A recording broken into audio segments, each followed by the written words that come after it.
জাতীয় সংসদ নির্বাচনের সময়সূচি ঘোষণা না হলেও আগেভাগেই মাঠে নেমে পড়েছেন জামায়াতে ইসলামীর প্রার্থী ও জনপ্রিয় ইসলামিক বক্তা আমির হামজা। দিলেন বিশাল শোডাউন। কুষ্টিয়া ৩ সদর আসনে আটঘাট বেঁধে প্রচারণায় নেমে পড়েছেন আমির হামজা।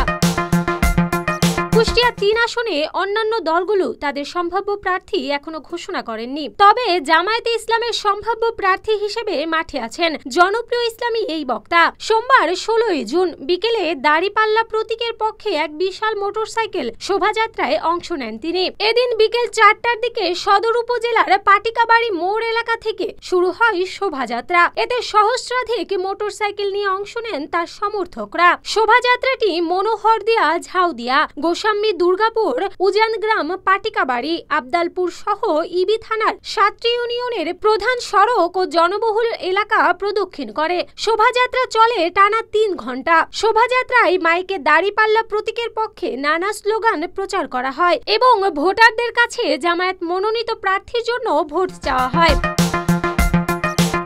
কার্যক্রমে আমির হামজার সঙ্গে উপস্থিত ছিলেন কুষ্টিয়া জেলা জামায়াতের সহকারী সেক্রেটারি খায়রুল ইসলাম রবিন, ওলামা বিভাগের জেলা সেক্রেটারি মাওলানা ইয়াসির আরাফাত জিহাদি, জেলা ইউনিট সদস্য আশরাফুল আজাদ বাবলু, ইবি থানা জামায়াতের আমির রফিকুল ইসলাম, সেক্রেটারি আব্বাস আলী ও সহকারী সেক্রেটারি মাওলানা ইব্রাহিম খলিল সহ জামায়াতের বিভিন্ন স্তরের নেতাকর্মীরা।